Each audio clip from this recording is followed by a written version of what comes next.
Welcome to the New York Film Academy's Master of Game Design program. We're going to let the audience trickle in a little bit. So please come on in, make yourself comfortable, have a drink, hang out, and we will start in a few minutes. But thank you very much for coming.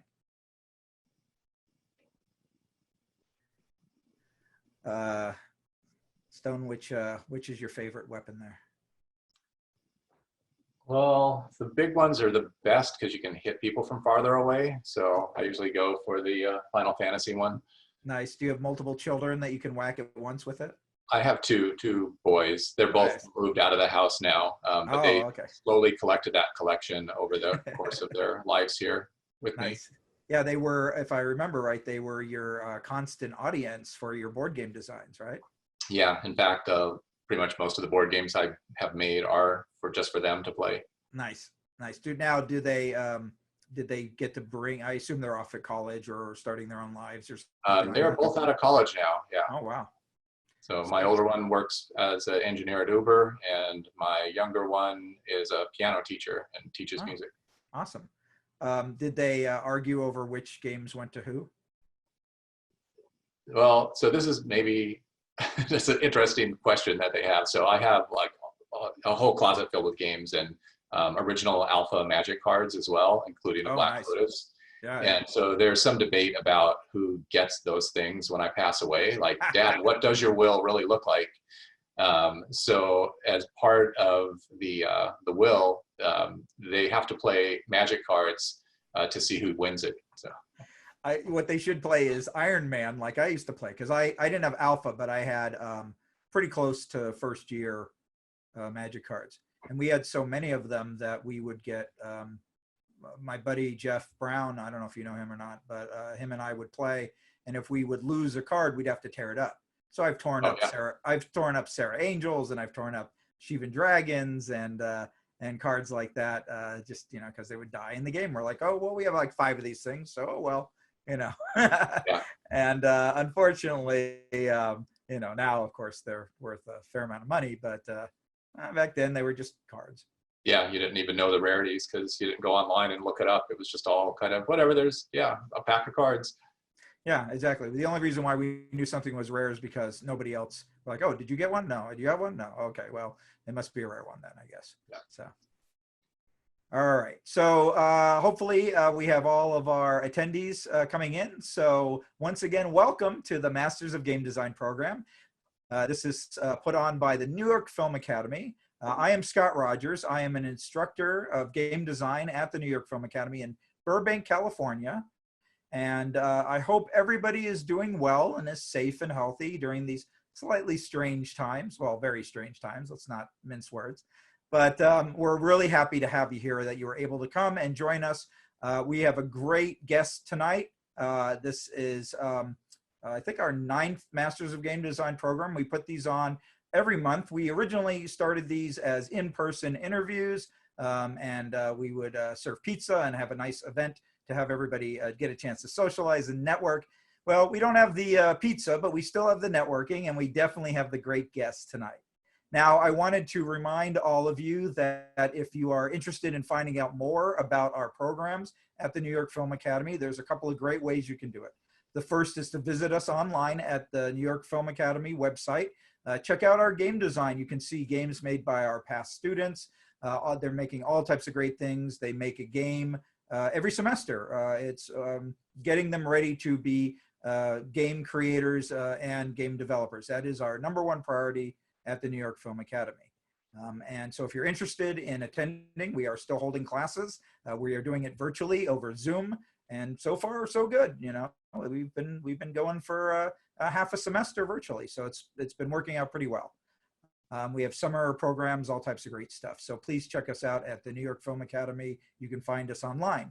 But the other one, and probably the reason how you found us, is through Meetup. We have a great group of people at the New York Film Academy's gaming mentor group that is on Meetup. So you can find out about more events such as this one, the Masters of Game Design. But we're also doing on May the 27th a pitch workshop. So if you have a great idea for a video game or a tabletop game, come and pitch it to me. and we'll talk to you about it, and we'll talk about why it could be a great game and why you should go make it right away, and also get feedback from your peers, and hopefully we can get some other folks from the game industry to come and participate. So we're looking forward to that game pitch workshop that we have coming up on May the 27th, and I believe that is at the same time at 4 o'clock Pacific time. So once again, thank you for coming. So let me introduce our guest. Our guest has been in the game industry for almost 20 years, right? Almost 20 years next year, right? Yeah.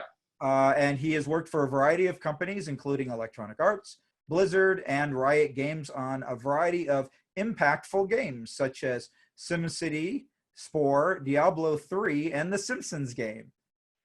He's a regular speaker at the Game Developers Conference and an educator at Carnegie Mellon. Currently at Carnegie Mellon? Yeah, the ETC program. Excellent. And his website, Stonetronics, is packed with great ideas and game designs that every designer should look at. Please welcome my guest and a master of game design, Stone Librande. All right, thank you. I'll fill in for the rest of the applause that is here. So Stone, welcome. It's so great to have you here. I'm a big fan, so I'm really looking forward to this. And I always start the Masters of Game Design questions with a very, very hard question. So are you ready? I think so. Let's go. All right. Stone, what is your favorite game? So it's got to be Go. Is the game that I appreciate and admire, even though I'm pretty terrible at it. I've been playing it since college, and I still play it today, even play it online. I've been playing turns even today. There's so much elegance in that game from a game design point of view. Just blows me away. When did you start? You said you started playing in college?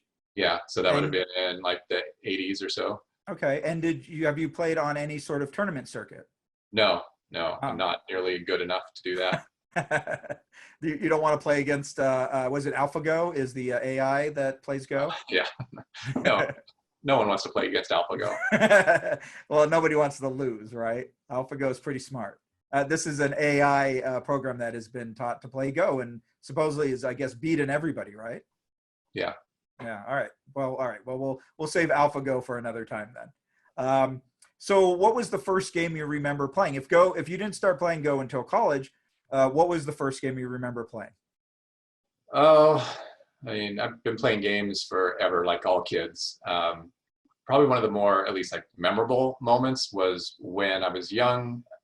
I don't even remember how old I was, but I saw my older relatives, like my uncles and aunts, playing Monopoly. And I didn't understand at all what was going on. I just remember kind of like looking up at the table and seeing them, and they were really, really into it. And this money changing hands, these pieces moving around. And I went home basically, and the next day started making my own Monopoly game. I got out little index cards and started cutting them up and trying to duplicate that experience that I saw. Nice. So I'm sure there's other games that it was before, but I think that one really comes to mind as the one that kind of started me as a game designer. And little did you know, you were actually following in a long tradition with Monopoly when Elizabeth Magie made it way back in 1880 or so, I believe is when it was first invented as the landlord game. Yeah. I mean, that was the only way people could get a copy of it, was to play it and go, wow, I really like this game. Let me make my own version of it. So you were just following right along in Monopoly tradition, I guess. Yeah, I had no idea what I was doing. The game that I came up with probably is nothing like Monopoly, other than it had a square board and some dice and some money that you would push around. Right. Well, that's what happened with Landlord Game too, right? It definitely morphed as well. So let me ask you a question about that. And Monopoly is a really good example, is the viral aspect of games, right? This idea that games will move from person to person and take different form. When you teach about games, do you ever address that as an aspect of gaming? Oh yeah, like in fact, the Monopoly example, I find it almost blows my mind, like how crazy it is. But like when you talk to people about Monopoly, a lot of people know the free parking rule, which is every time money goes from community chest or chance, it goes into this pot, and when you land on free parking, you collect it all. And so some people know that that's not a rule, and it's just a house rule. But the thing is, pretty much everybody who plays Monopoly knows that that's the case, that there is this house rule called the free parking rule. Right. And when I was growing up, that was also a thing. This is like, playing the game in like whenever the 70s or so, people also knew that. Like, this is pre-internet. This is like, there's not people posting about their great variations on Monopoly.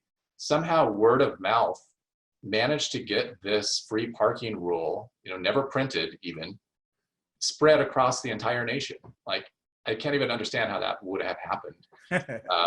But it's just amazing how it just goes to show like how games are these kind of evolving, changing things passed on, not before, from rule sheets and printed out, like here's the tournament Bible that you have to follow, but just from one culture to the next, one family to the next.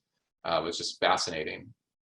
Yeah, I think it wasn't even until the game was bought by Hasbro did they start saying, no, you're not supposed to do the free parking rule. That makes the game too long, and that's why the game seems so long and drag on forever. So don't do that. Stop doing the free parking. But yeah, I was the same way. I grew up with the free parking rule. I just thought that was part of the regular rule set because nobody read the rules, even if the games were only like 4 pages of rules, which is nothing compared to some games there nowadays.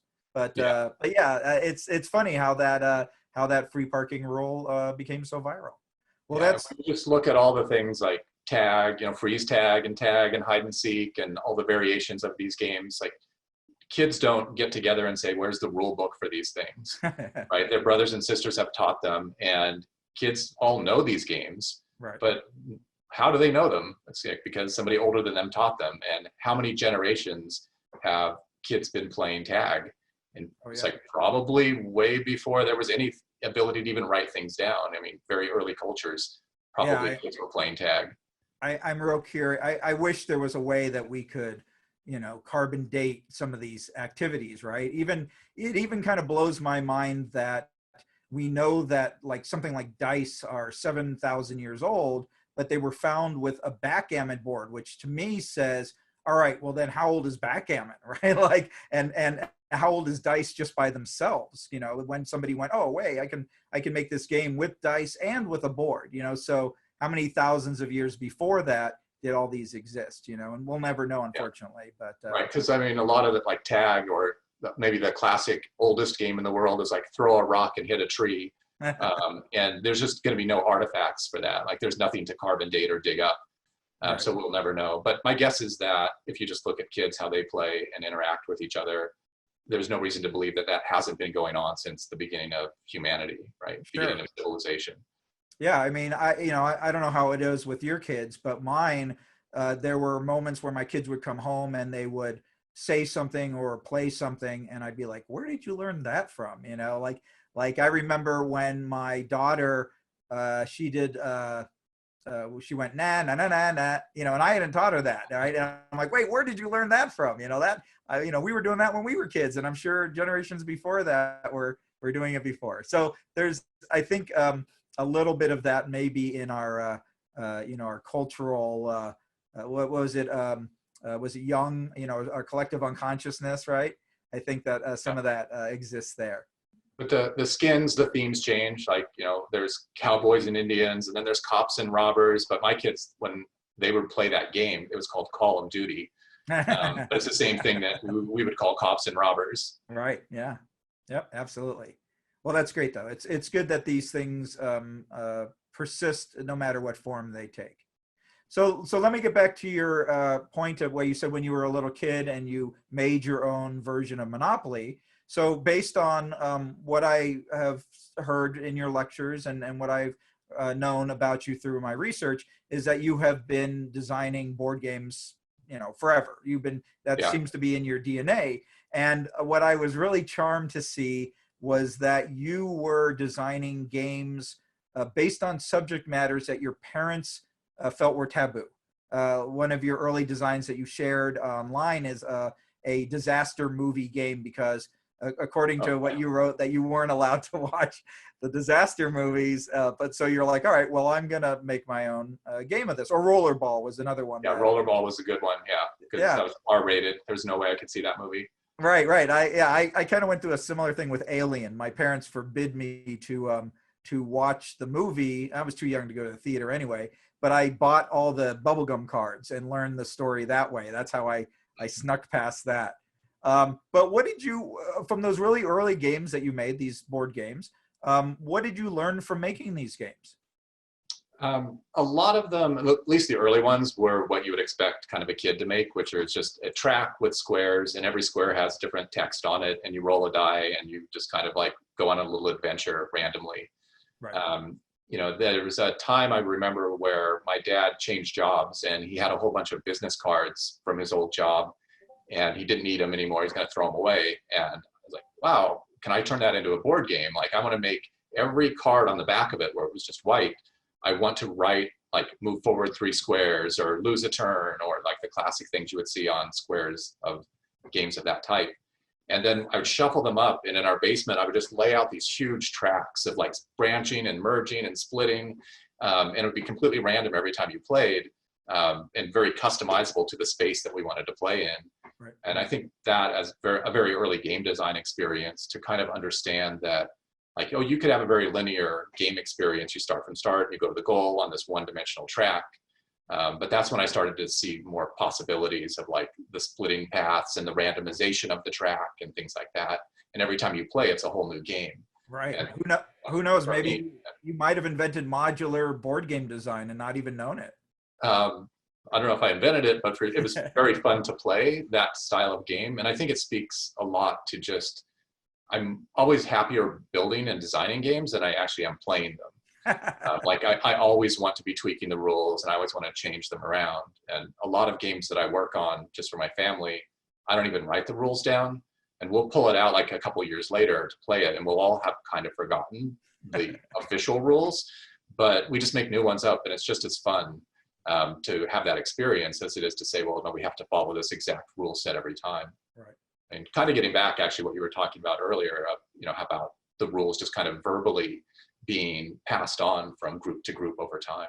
Yeah, it's almost like game archaeology, right? You're finding this artifact that is sat in your closet for a few years, and then you pull it out again and go, oh wait, what is this supposed to do? What was the function of this game? That's pretty fun, actually.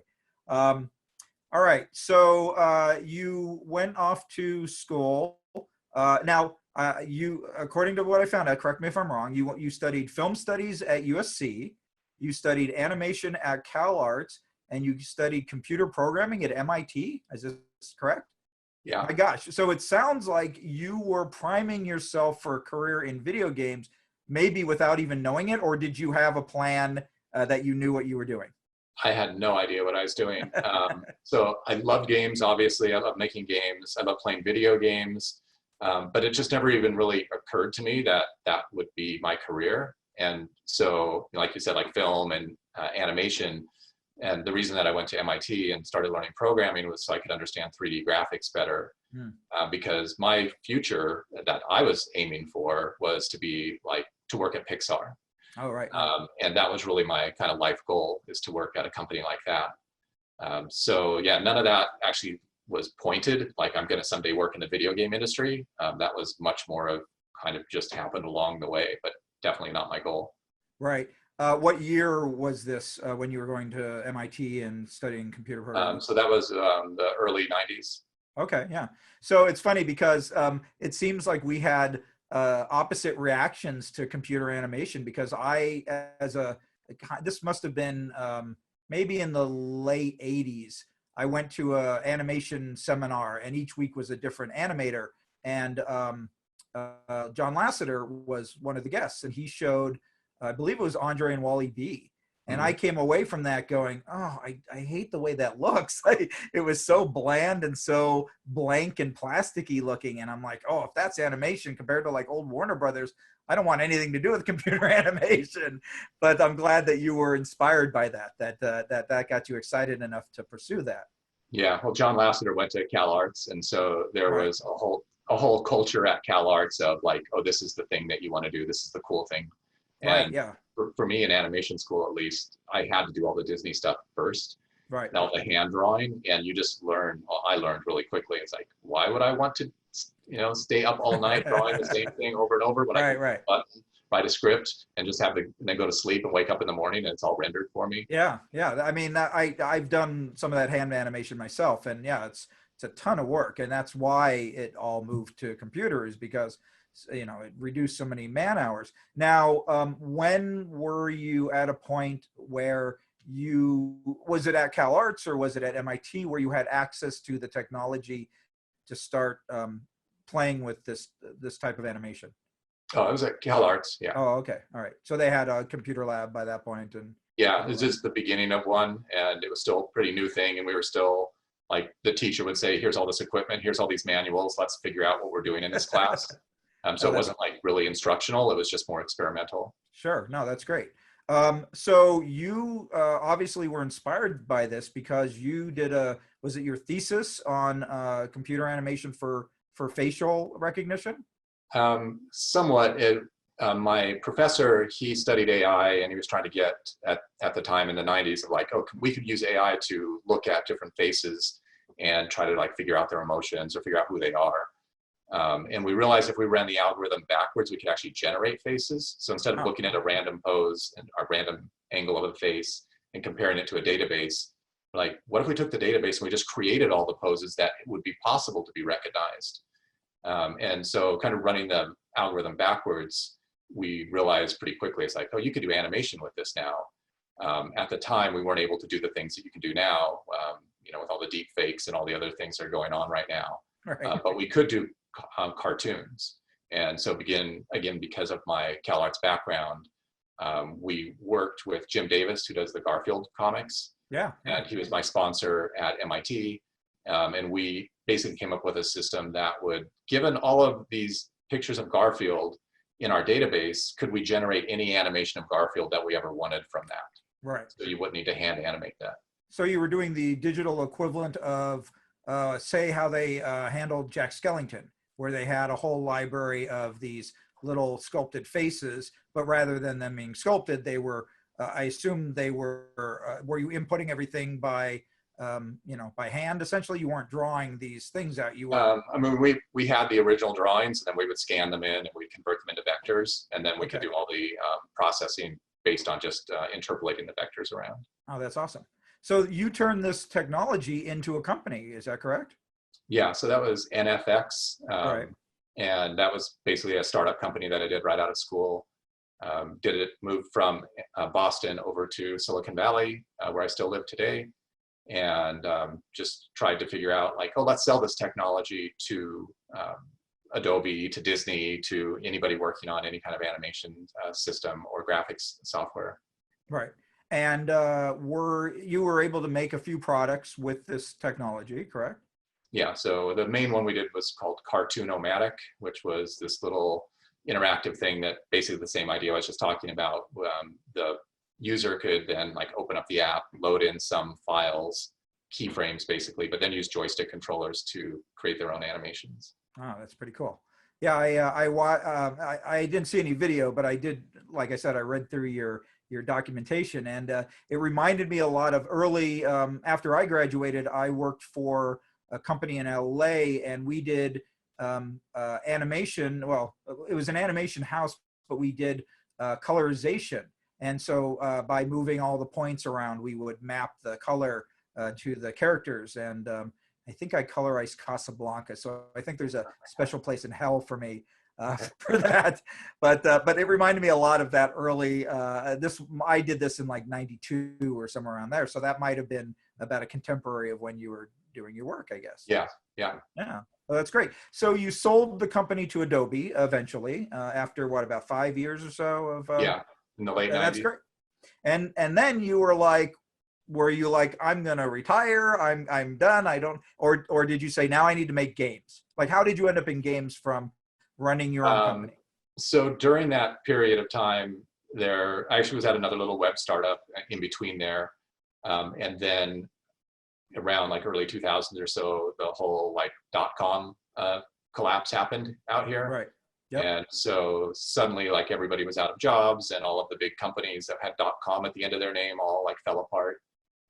And so that was really the time where I felt like, okay, I've got a little bit of severance, I've got some time, don't have infinite amounts of time, but I could probably do whatever I want for some amount of time. And like, I'm just gonna sit home and make board games, because that's really what I love to do.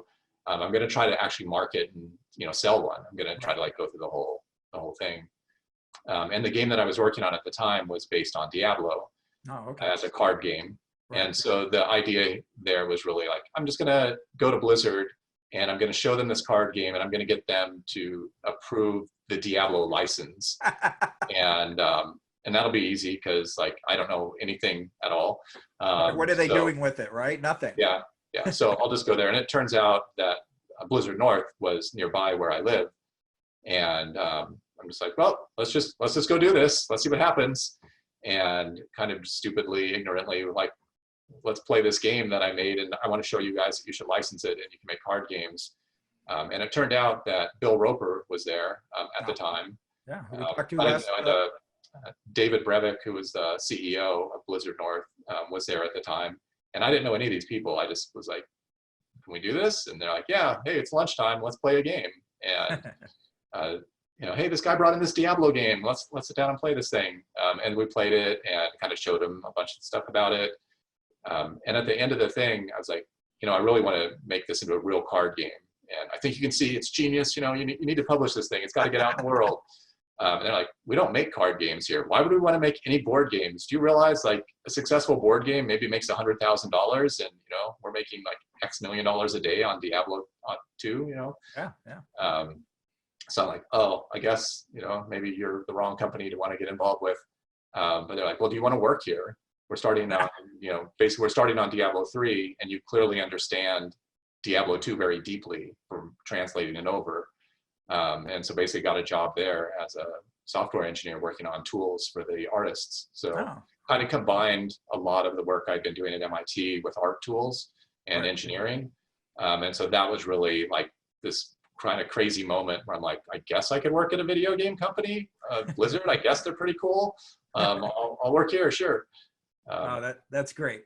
That is fantastic because I am always telling my students, and I'm sure you tell your own as well, you know, don't be afraid to just go up and ask because you never know what opportunities will open up. You know, it also, your story reminds me a little bit of the story about Magic the Gathering with Richard Garfield. And I guess he had gone to pitch Robo Rally and they said, no, we don't want to make this. And he said, do you have anything else?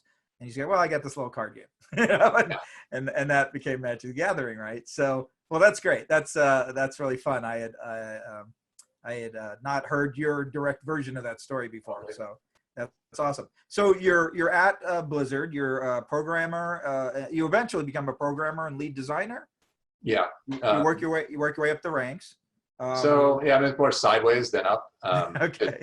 If you want to like be a better engineer, there's like infinite amounts of stuff you can always learn technology-wise. And the longer that I was there, and I started doing a little bit of design, and that just became more and more and more. And at some point realized that like the people who really have studied engineering and really understood all of the like the latest hardware changes and were really passionate about all of that, that wasn't really my forte. Right. But the game designing, I just really like loved it. So how did you make that transition? Did you just go up to somebody and say, you know, I'd rather be doing game design than programming and tools, or how did you get that transition? How did you make that transition? It was a lot more like more of a natural evolution than anything else. Like, so, well, one thing to understand is at the time I was at Blizzard North, there were no designers. The philosophy was that every single person in the company is a designer. So why would we ever need to hire a designer? All of our programmers are designers, and our receptionist is a designer, and our HR person's a designer. Everybody in this company is a designer. Right. Everybody's a designer. Yeah, and so what I realized is like, that's cool. I'm a designer too then, right? So what happens is you start to realize that, especially because I come from a more formal engineering background, where it's like, we're just wasting a lot of time. We're like making a lot of mistakes. We're throwing away a lot of ideas really rapidly. And there's something could be very energetic about that, and you feel like you're making progress, but then you kind of realize after like months and years, it's like, we haven't really done much. We really need a plan. We really need to understand, like basically we need a design of where we're gonna go. And so just for my own needs, I started like, hey, before we really just like sit down and do game jams, let's actually figure out maybe a month's worth of work or so. And then that just slowly became like, let's figure out more and let's figure out more, until that just became a full-time job. Right. And so at Blizzard North anyway, I was like the first designer because it just happened to be that I ended up doing more design over time. It sounds like, I mean, that in the wrong situation, that could be a really tough shift in the culture of the company. Did you find a lot of resistance to that, or did you feel that people recognized the need so much that they were more than happy to make that shift? Yeah, it's a long time ago, so I don't remember like everybody's opinion on it. I know that as I was doing that work, people understood the value of that. And then other people that I worked with started switching over to help me as the project got bigger. And so more people in the company started becoming like full-time designers. Right. So I think it was just a natural evolution. Because it always like kind of surprised me when I first got there. Like I said, my engineering background was much more formal and very rigid. And so when I got to Blizzard North and like, can I see all your libraries? Can I read your documentation? They're like, we don't have any of that. And at first it was just like, how can this even be? Like, this can't be serious. Like, how could they ever get anything done? But then you're looking at Diablo 2, which is like a massive hit, and I loved it. And so then that actually got me thinking, like, maybe all the stuff I learned in school and all my processes that I've done are wrong. Maybe you should throw all of that out if you really want to be creative and you really want to do like innovative stuff. So for at least some period of time, I just tried to reframe like what it means to be like to work in a creative environment like that. That wasn't nearly as rigid, and it's great. It's just there's just a lot of waste basically. It can be a very inefficient process. Sure. Yeah. Well, that's good that you were able to recognize that rigid background, helped you get things moving in the right direction. So that's great. Although I do want to ask you about while you were at Blizzard, you were still making lots of card games, at least ones that you have shared online, including War Cards and Starblow, which is a that was a code name. Yeah, it's not the real name. All right, good. I'm glad that wasn't the final title. First of all, my first question is, how do you have time to sleep? Because it sounds like you were working full time on a AAA massive game and also generating these, pretty detailed card games at the same time. But ultimately, my question is, why were these not incorporated? And what did you learn? Like, how did making these card games as you were making Diablo 3, like, did any of those learnings translate over into the video game? Probably not directly, because a lot of them were side projects and they were meant for other things. Like, so for instance, the War Cards game that you're referring to, that was just me and some of my friends at lunchtime saying, wouldn't it be cool to make a card game version of Warcraft 3? Right.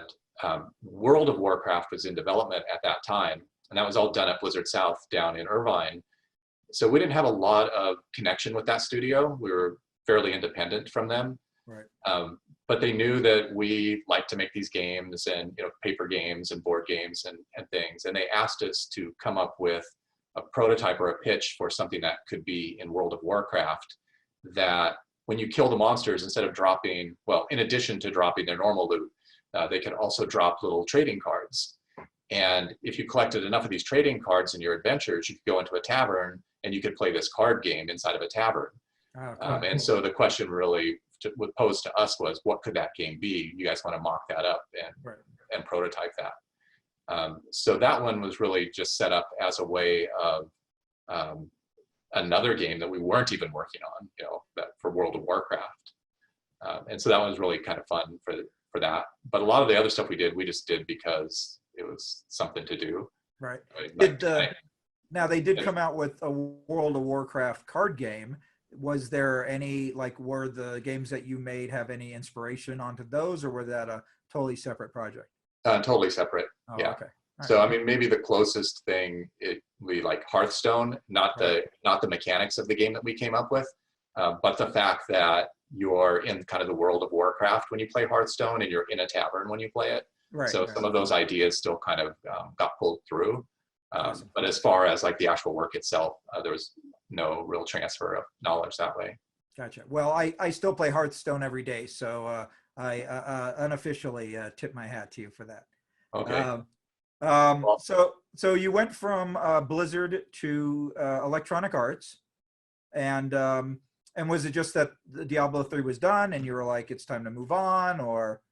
No, so again, this may be a longer story, but the short version of it is that Blizzard South decided to close down our studio and move everybody down to Irvine. Oh, okay, right. And World of Warcraft was huge by this point, and they were building a whole new campus, and they just wanted everything in one spot. They didn't want to be like to have a separate team up in the Bay Area.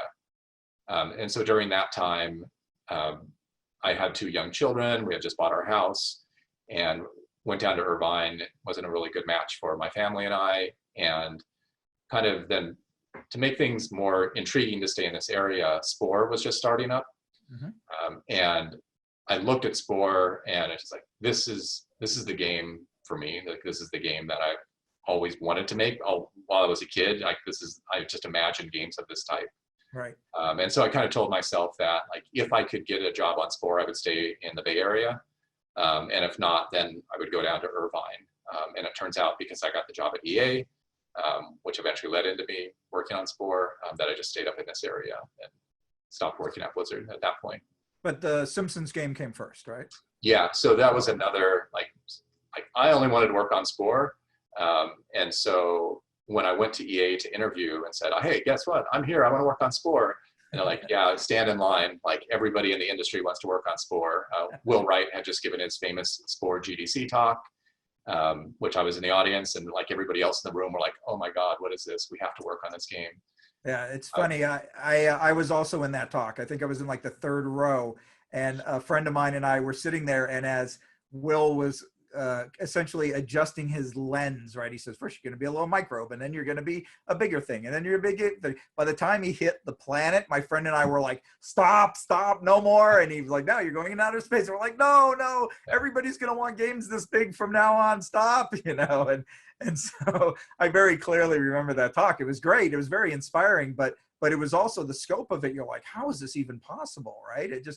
So I found it really fun that you were in that same talk and you were like, oh my God, I want to make this, I mean, if you talk to anybody who was at that talk, the feeling that you have, that I have, was basically to fill the whole room. Like, everybody was just blown away by that. So when I went to EA and said, like, hey, I want to work on Spore, and they're like, sorry. But they said, we do have this Simpsons game that we're just starting up, and you have worked on all of this computer animation of Garfields and cartoons, and we think that you'd actually be perfect for working on that. Oh, nice. So I took that job, but in my mind, it was like, I'm only here long enough to do the Simpsons game, and then I'm looking for every opportunity basically to switch over to Spore, right. Which eventually happened. So in your 1-page design talk that you've given at GDC, you show this elaborate cardboard map of Simpsons for Springfield, I mean. Oh yeah. And you, when you finally got onto, if jump ahead a little, when you finally got onto Spore and working on the Cell game, you also modeled the game on your refrigerator using magnets. Yeah. Are there other games that you've built these kind of unconventional design systems for? These AAA games that you worked on? Yeah, all of them is kind of maybe the short answer, but not ever in the sense of like, this is the entire game that I can play on my kitchen table. Right. They're usually very small prototypes that some of them maybe just like played for one day and then thrown away the next day. But a lot of it is just to try to get the rapid iteration and get the ideas out as fast as possible, especially early on when you're just prototyping and you may not even have a team. So it's just like, oh, I've got to do whatever I can as fast as I can, and rolling dice and pushing cards around is pretty quick. Yeah, absolutely. Yeah, paper prototyping is fantastic. Real quick, as a Simpson nerd question, was there anything that you created in the game that became canon for or used in the cartoon later? No, but a lot of the opposite stuff happened where my job basically early on in that project was to watch Simpsons episodes and try to pull out things like that and put them into our game. And one kind of fun thing that we did, which is actually in retrospect maybe kind of lazy, was that we wanted to have a comic book guy would pop up occasionally and say, worst video game trope ever. And so it'd be like, oh, you're walking along and you get to the edge of the world and there's a an invisible barrier. You can't walk anymore, or you step into the water and you instantly drown. Right. And so when those events happened in the game, Comic Book Guy would pop up and say, worst video game trope ever. And you would try to collect them all. You would try to collect all the bad video game tropes. And we thought that's pretty hilarious. This is great. And then we just started using it as a crutch. We're like, we really don't want to design that area over there. Just put up a glass wall over there and turn it into a trope. We really don't want to figure out how to make swimming animations. Just like let people drown in the water and we'll call it a trope. So we actually, like I said, that's kind of a lazy way out of a lot of problems. We just defaulted to Comic Book Guy. Right. Curse you, Comic Book Guy, for. So you eventually ended up working on Spore. So how did you? Were you just like waiting for the door at Maxis to open just a little bit and you dashed in, or? Oh yeah, exactly. It was more like, if I see even the smallest little crack, I'm going to go like charging head first and smash the door down. So I was constantly aware of every little thing going on in that project. And one of the original lead designer of the Simpsons game, Alex Hutchinson, he moved over to Spore and left the Simpsons. And as soon as that happened, I'm like, okay, now I've got like a tether, a line maybe. An in, yeah. Yeah, and so just kind of worked that until I got onto that project, which is still, even to this day, of all the things I worked on, I think working on Spore was probably the most amazing project I've ever worked on. Yeah. So I've poured over a lot of the diagrams that you created for Spore, and I mean, they're really complex. In retrospect, do you feel that level of complexity was necessary to match the vision, or do you think you overcompensated, or do you think that, no, this game is just this type of thing is just needed for this type of game? A little bit of all of the above. When I came onto the project, it was a lot of technology and a lot of excellent engineers and artists and visionaries. And it's like 5 different games. And it was 5 different teams, each team working on their own game. But we kind of realized it's like, there's no real strong master plan to pull all of these games together. And for those of you who played Spore, it still comes through. So part of my original job there as a designer was to try to, well, how I call it is like drawing up the blueprints to the house after the house has already been built. So you're kind of like doing everything backwards. So instead of saying like, here's the plans of the house, it's like, can you show me where the bathroom is? I know we built one in here somewhere, but could you like draw the schematic so we could find it? So it was very kind of backwards. Everything was really like force fit into a design that came up much later. Right. But that's why it was just a complicated project because there's so many moving pieces and so many different teams working on different things that somehow have to get all pulled into one game. Right. Well, but fortunately, that seems to be your strong point, right? Is finding these games that need a little organization, and then you come in and say, all right, let's get things organized and figure out how to make this work. So yeah, hopefully in my head, it's like how I like kind of visualize things very abstractly is just like there's this mess of like colored rope or something, all just like a pile of spaghetti, and my job is to like straighten it all out and make sure they all like cross at the right angles and everything so that you can actually see what's there. And so when I'm presented with a really complex problem, it's actually super enjoyable for me to try to like tease it all out and straighten it out and understand all the different levels and symmetries and how the pieces layer on over time and all of that. It's just gives me great joy. Right. Well, I mean, as a kind of a natural state, game designers are puzzle solvers. We like to solve puzzles. So it doesn't matter what type of puzzle it is. Just give us some sort of challenge, and we jump to the occasion. Mm-hmm. So one of the things that you've shown and usually makes the rounds online is your paper model of Spore, a very charming looking little hexagon with some eyepieces and the cell game. Yeah, the cells, right, that are kind of are they hooked on with little clips or hooks or something? Paper clips. Yeah, in the first version. Now, as far as I understand, that ended up its own game called Microbots. Is that the case? Kind of. So what happened with that one is, as we were developing Spore, you eventually end up getting into space and taking over the whole galaxy. And I really wanted to kind of bookend it. At the very end, you get like control of atomic particles basically, and you can build your own cells. And so that's like the ultimate reward for ending Spore would be that I can now make my own cells that I played in the cell game when the game first started. Right. And so it was meant to be just like my vision of that was like, oh, you start at a cell and you end at a cell after going through the whole galaxy, and it kind of wraps around on itself. That all got cut for like we were way over scoped across the whole project. But a lot of the ideas that were in that kind of final game, which is like, oh, of course you'd have cells that shoot lasers, and they would have grappling hooks, and they would have all these other things. And so as I started to kind of work up how that game might come out, even though it got canceled, I still had all the pieces, and I still had the paper prototype and all of that for that game. Then there was a point when I was at Maxis where I don't know how EA's accounting works, so forgive me, EA, if I'm saying this all wrong. But my producer made an announcement to our whole team and said, we have $1 million in our budget to spend, but we have to spend it in like 6 months. And it needs to be a small kind of like Xbox Live arcade game or something like that.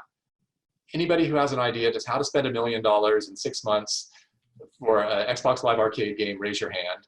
And we'll take we'll take submissions basically. Right. And I just happened to have that cell game that was still sitting around, the prototype, and I just brought in the board game. I'm like, here, play this. What do you think? And then that became the Microbot game. Awesome. How many other games are submitted for that? I don't know, actually. It wasn't like a contest where like a science fair, everybody stands up. It was just more like do a little pitch. Right. Yeah, I don't really know what else was going on at that time. I don't know. I like that idea of like a science fair pitching your game, right? I think that's pretty cool. So you eventually Spore came out, and then you transitioned, I assume, onto SimCity, the 2013 game. Yeah. So what was it like working on a game like that had such a distinguished pedigree? I mean, the thing that I've always admired about the SimCity games is that Will has had so much opportunities to iterate on this really great design. He's made so many other versions of the game leading up to that. Was that a advantage or disadvantage when you were starting working on that project? It was an advantage in the sense that you're not, you have a good foundation to build off of. It's a sequel essentially, so you're not coming at it from zero. So unlike Spore, where everything is new and you don't really know what you're doing, SimCity is like very grounded. You know your audience really well. It's about cities, so there's a lot of hooks there already. For us, the thing that kind of jumbled everything up a bit was we wanted to switch the technology over to, I won't get into it too much, but basically an agent-based where every sim kind of had the ability to make decisions about whether they were going to work or going shopping or going back home. And they had money in their wallets. It's virtual like little coins that they would carry around and deposit around the city. And that creates natural traffic flows, but it's very kind of like bottom up. So instead of older sim cities were very top down in the sense of like you would look at the city, and when you're all done looking at the city, you would decide there must be a lot of traffic right here right now because there's these high rises nearby. And for us, it was like the little agents just get up in the morning and they start trying to get to places, and it just causes traffic.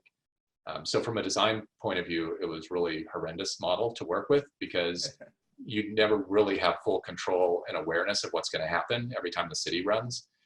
So that kind of changed around a lot of how we had to think about problems that didn't exist in previous SimCity games. Was that the first time that economics was put in the hands of the Sims and not just in the player's hands? I mean, the player has indirect control. Like they say, I'm going to put down, say, a football stadium over here and a hospital over there. And if everybody's sick, they all try to get to the hospital. And if everybody has a lot of money and extra free time, they try to go to the football stadium. So you can shape it as a player, but you can't actually like go down and, if you remember Roller Coaster Tycoon, you can't just like pick up a little sim and say, I want you over here right now. Right. You don't have that God level control of the individuals, but you have a God level control of the buildings themselves. What was the overall design goal of SimCity 2013? Was there like kind of a, because once again, because Will is iterating, on all these ideas over the years, was there something that when you guys started, he said, okay, look, we're going to make SimCity, but I want it to be about X, or I want to explore Y, this element of it. So Will had left right before we started working on that project. All right. And so he left shortly after Spore. And so SimCity was basically, Will wasn't with EA, our Right. Maxis at that time. First one without him then. Yeah. Well, I think actually the other ones, as he moved over to The Sims, the other SimCities he was less involved in. And definitely when he was working on Spore, he wasn't really involved in the SimCities that came out during that time. All right. Okay. But we still had like the guiding principles of like, we want this to be basically agent-based was one of our main things. Like the people in the studio who had worked on SimCity games in the past, it was kind of this fantasy of theirs of like, what if every sim in the game was, you know, aware of what was going on? And technology at that time was like, we think we could actually support this. We think we could get a city full of these little agents running all around with their little stupid mini lives, you know, the very simplistic lives, I guess. And so that was really one of the main core visions of the game. So a little bit of trying to merge what you would learn from The Sims with SimCity proper. Yeah. But again, like I say, very, very simple. It's like they basically, they know if they have money, and if they have money, they try to spend it. And if they don't have money, they try to find a job. Well, and that's not too different than real life anyway, right? Yeah, that's true. Yeah, so maybe it's simple, but it's actually very accurate. So, so then you transitioned over to Riot from after SimCity was done? Yeah, so I worked on SimCity, and then I worked on an expansion to SimCity called Future Cities, which added in just a lot more sci-fi tech and stuff into the game, which was really fascinating to work on. Got to learn a lot about just the technologies that currently are like in development that we hope to see in cities in the future. Right. And then right after I finished that, then it's like, you know, this is a good opportunity to try something different. And several of my friends who had worked with me at Maxis had all moved over to Riot. And were like encouraging me to come join the team. Gotcha. So your friends once again lured you over to Riot. And now you work in the. Have you always worked in the R&D department at Riot? Yeah. Okay. Yeah. So when I started there, it was like, hey, just make some new stuff. Let's see what it's like. You know, what you come up with, and it's gone through a lot of iterations. I can't really talk about most of the projects that I've worked on. That's a lot of them fail, and that's just part of what it means to do research and development at a big company. We try to like fail fast. We try to kill projects as soon as we can, so we can move on to something else, but take all of those learnings with us as we move from project to project.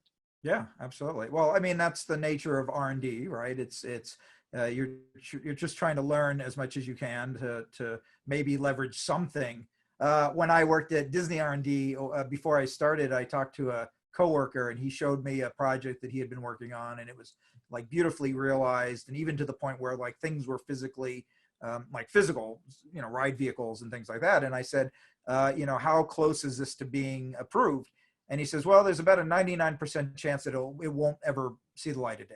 You know, it was just like, you know, okay, well, that's the nature of the beast. So how, as a creative person, how do you deal with that realization that most of the things that I'm going to be working on probably won't see the light of day? Like, what is some advice that you would give somebody that finds themselves in that type of situation? Yeah, so part of it, it's not just at Riot working in R&D, it's like every company that I've worked on, I've thrown away huge amounts of work on projects that maybe sometimes we spend months on, and we're very confident will like have some kind of future, that then they fall apart. And there's so many reasons that can happen. I think my main advice really is like, first of all, expect it so that you're not surprised when it happens. But more importantly is to really understand that like the work that you're doing every day is you getting better as a person, as a human, right? So it's not about eventually I'm going to ship this game. It's about what did I learn today? And if you're failing, you're learning maybe even more than if you're succeeding in a lot of cases. Absolutely. So just having that kind of attitude, more about like it's the journey, not the destination kind of idea, then every day it can just be like a super fascinating experience. And you're like, wow, I didn't even know I didn't know that thing. And now I learned this whole new area that I need to start researching or studying. Right. And so that really just kind of keeps me energized and going, because it's not really about measuring and like tallying up like canceled, successful, you know, AAA, or just like nobody even heard of this game. It's much more just about like me getting a chance and an opportunity to work with really creative people on really just amazing projects. That is a great and healthy attitude. Now, you have shared some of the things that you have experimented on during your time at Riot, one of which is a game called Lane Fighter. Now, now, first of all, I have to say that as a board game, that game is gorgeous. How can I get myself a copy of Lane Fighter? Because I would love to play, if not own, a copy of that game. There was only one of them. It's actually sitting on my table right back there. Excellent. And it's all like laser cut acrylic plastic and stuff. And so that was one of the examples of when that was basically the first project I started working on in R&D, where I had a team of one, which was me. And they're like, come up with some ideas, and if they're cool, we'll like get you more people to work on these ideas. And so I was able to just kind of like have some time to just experiment and try these things. And so Lane Fighter is basically, if you think of it as Street Fighter, except you're in a lane in League of Legends, but it's turn-based. So you're kind of moving. Like if you imagine a fighting game, a turn-based fighting game, I guess. All right. Well, yeah, that sounds great. So if I guess if I can't own a copy, maybe one day we'll get to play it together. That would be awesome. Yeah. I'm happy to carry it around and play it again. Excellent. So, but eventually, Riot did publish one of your board game designs, which is Mechs versus Minions. And if I'm not mistaken, it came about from one of your class lessons. Was it Us versus It, or was this Wizards of Zombie Destruction? Okay, so Weapons of Zombie Destruction. So Us vs. It actually came from Weapons of Zombie Destruction. Oh, okay, all right. Weapons of Zombie Destruction, that's called WZD. So WZD was just a game I made for my kids to play. And in that game, you're a mech, and there's 100 zombies, and you're just trying to like kill as many zombies as possible, as fast as possible. And it's not competitive in the sense that you're trying to blow each other up. You're just racing to see who's the most efficient mech.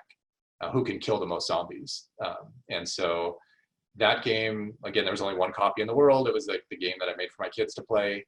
But I took it into Riot and played it with some people. And they were like, oh, this is really cool. We should produce this. We should make this game as a board game.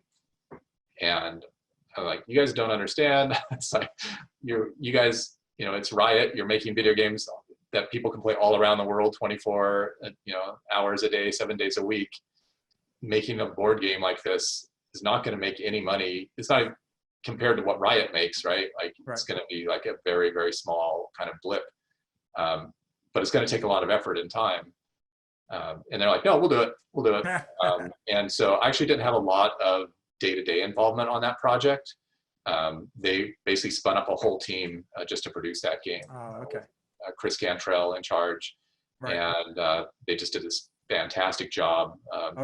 For people who know the game, it's just over the top, and it's like $80 too, which I still can't understand. Oh yeah, I own a copy. It's fantastic.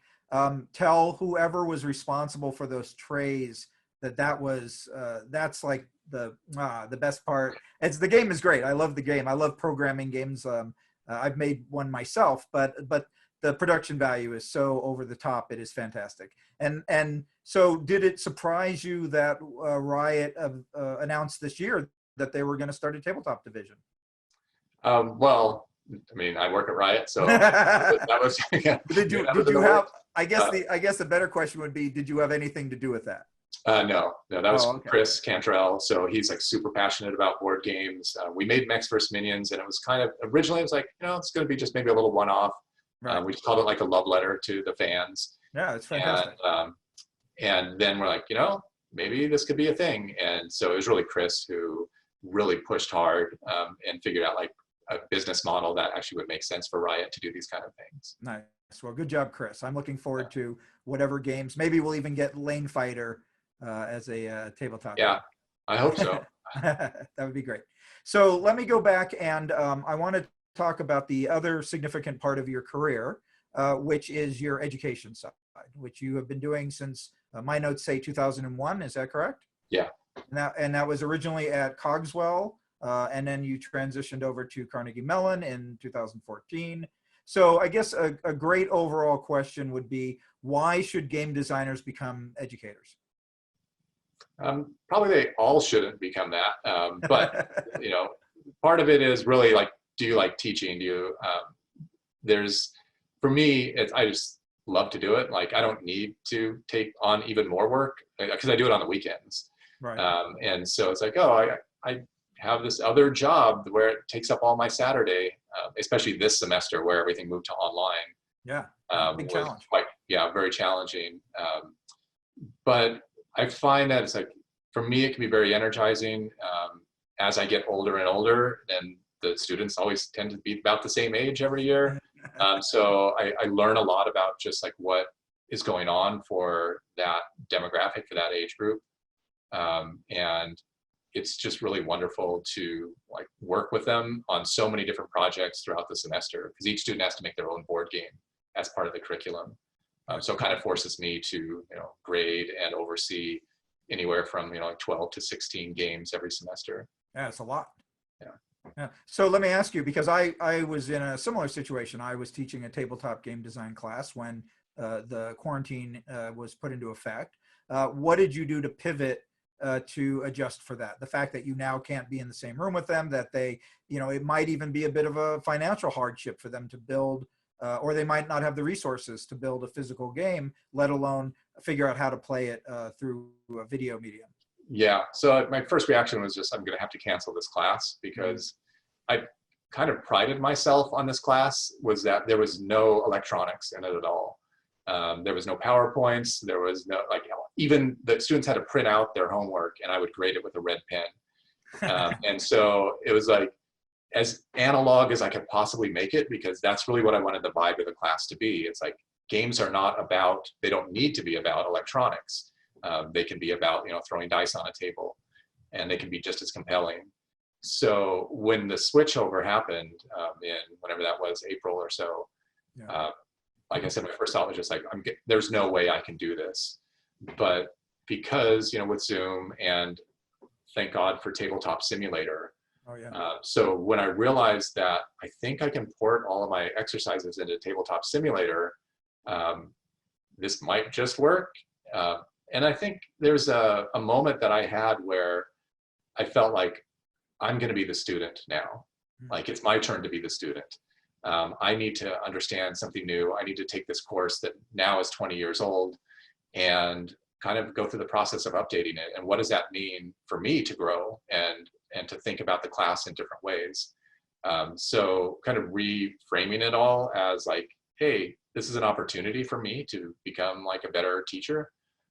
Was like really kind of kept me going. And essentially since April, I mean, the semester is just now ending, so I'm finally getting a break. But since April, I've been working on the class on Sunday so that I can teach it on Saturday. And then on Sunday, I start working on the next week's class so that I can teach it on Saturday. Yeah, and I basically was 1 week ahead the whole time. Those classes are a lot of work. Having done so myself, I hope the students appreciate that. But it sounds like you run a really cool class. Let me ask you, the games that you said you translated over to the Tabletop Simulator, are those available for anyone to play, or is that just for your students? They're on the Steam Workshop, and so it's possible to get links to them, but most of them need a lecture to go with them to make sense. Like there's no like video or instructions for those things. Okay. It's something that I have thought of, like now that I have the base content up there. It's possible that I could do that, but I'm definitely not going to do that anytime soon, because I'm really looking forward to this coming up weekend when I'm finally done grading all their finals and have like weekends to myself again. Yeah, getting a slight break. So let me ask you about your work at the Game Developers Conference.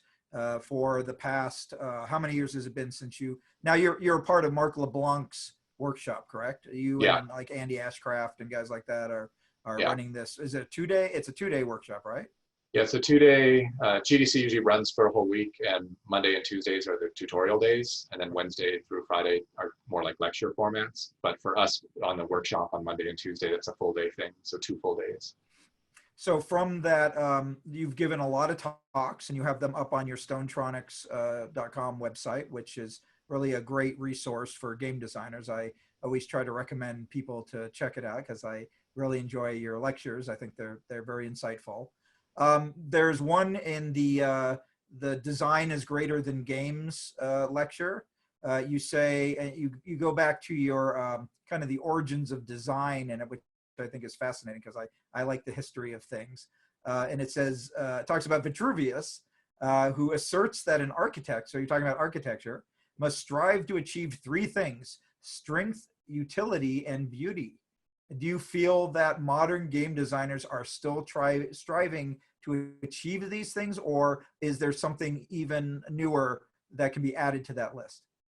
I haven't really thought about the new things. I would say pretty much any creative endeavor that involves a lot of people, like having those three pillars is really important. Because without one of them, the other two can't really hold the whole framework up by themselves. Sure. So I would, it's not like people go into work today and it's like, today we're working on beauty and tomorrow we're going to work on strength. They're very tied together in a very, almost intuitive way if you have the right team of people, because it's just how people are going to think. And if they've gone through kind of art school or engineering school, they already kind of know these things, right. Maybe just not in that language. Okay. I mean, that's great. Let me reference another one of your talks, which is your one-page design. Can you explain a little bit about that? Like, how did you come to find this idea of essentially boiling down information as far as you can for the other team members and other folks involved in the game? Yeah, so in that talk, there's some examples of things that aren't game design that use similar techniques. So I wouldn't say it's a new technique in the history of design, but it was fairly new at the time when in the early 2000s in game design. So kind of like bringing over other like models from other disciplines and then applying them to game design, I found is always like an interesting way of looking at problems from just different angles. But it really boiled down to like, I was writing like, I don't know, 20-page documents, 50-page documents, and no one was reading them. And people would kind of say they read them. And if you really asked them, you realize they just were basically lying, that they didn't really read it, or maybe they skimmed it. But if there was pictures in it, like, oh, they pretty much saw the pictures because everybody like, oh, picture, I'll stop there and look at the picture. And so the whole kind of impetus for this form of design for me was really to get people to actually pay attention more. Right. And it's like, if you don't have to flip a page, guess what? There's no like excuse to not seeing the whole document because there's only one page to look at. It's really important to me that they're actually printed, that they're not electronic, because and it takes away another excuse, which is like you didn't click on the folder, you didn't like look at the document. And also when you're putting them in electronic form, it's really easy to make them kind of sprawling and multi-paged. And even though it's not literally pages, it's like you have to scroll. To me, that's the same thing. It's like, oh, I just didn't want to scroll. I mean, how many times have you been on a website and you're like, you start reading text and then you immediately look at the scroll bar on the side and decide that you're not going to read it more. Yeah. And so all of those things for me is like to print it out, to have it on one page, to be able to put it on a refrigerator, in the lunchroom at work. Everybody's going to see it. People are going to pay attention to it. And if design is really about communicating ideas, it's like, hey, this is a great way to communicate to the whole team. Yeah, I came to a similar conclusion myself as a game designer. I kind of discovered it partially through some, I mentioned it in some talks that I've given about Pac-Man World and how I found it. But I kind of discovered it from Japanese design because I was working for, Namco and Capcom, and they had done a similar type of thing. But part of the reason why I went that direction was because of my cartooning. I was thought I'd be working in comic books or cartoons or something like that. And did you find that your background in art and animation maybe helped inform some of that, the creation of the one-page design? Oh, definitely. And even before, like when I was in high school, I wanted to be an architect. And so I studied a lot of drafting and just lettering and, T-squares and triangles and like all of this like super formal way of like making really precise lines. Right. So when you look at a lot of my designs, they have a kind of very drafted quality to them because of that background. But all of like the design, the color choice, the font that you pick, the size of the font, whether it's bold or not, like all of that comes into play from other careers and schooling that I've had. Right. So do you have the very nice architect's handwriting then? Yeah, when I want to. That was like come into class and spend 10 minutes lettering every day. That was like how we warmed up. I'm jealous. That is a skill I've never quite mastered, is the very nice handwriting of an architect. I don't need to use it very often, but it's still there when I need to pull it out. That's great. So let me ask you one last question before we can go into questions from the audience. And one of the other ideas that you're well known for through your GDC talks is something called the Mda Framework. Can you maybe explain a little bit to us what that is and why is it so important for designers? Yeah, so it's not my framework. So this was Mark LeBlanc and Robin Haneke were kind of teaching it in this workshop that you mentioned. Okay. And that was part of the curriculum of that workshop. And so when I joined in, that was like, oh, this is the thing we talk about. So over the years, kind of just working with that group and kind of building up models and making a lot of games basically that are like you play them to get an understanding of how MDA works. So I'll give you an example of one of them, which is paper games. So you basically have to take a digital game and you have to convert it into a paper prototype game. And the way that we go through that exercise is first you have to pick your game. So let's say you pick Mario Kart. Okay. And you don't immediately grab some dice and draw a track and start moving pieces around a board. Instead, everybody has to just talk about their experiences of playing Mario Kart and writing down feelings. And so like, remember back when you played Mario Kart, what was it like? What kind of emotions did you have? How did it make you feel playing with your friends? And you list all of that stuff down at a very emotional level. And so that would be kind of the A part of MDA, the aesthetics part of just like, what are these feelings that you're getting? And we spent actually a lot of time talking about that because ultimately people play games because of that. Some people maybe like me and you are like, yeah, I play because I want to understand the mechanics. But most people who engage in entertaining activities want to feel some kind of emotion when they're playing the experience out. So that's the first part. And then after they've done that, we're like, now go through and write down all the verbs in the game and all the nouns that you can think of that reinforce those emotions. Like, what is it about Mario Kart that made you feel that way? Try to figure out, like, does that mean like, thrust or throw the banana peel or, bank around the corner, things like that. So they get that list done. And by then they're really itching to like roll dice and make tracks and stuff. And so then the next step is you just say, take all that stuff that you have and now role play it. I don't want any boards. I don't want any maps. I don't want really, if you need dice to do some randomizing, that's fine. But I just want basically you guys to talk the game out and see what that's like. And then from there, then we go into the mechanics.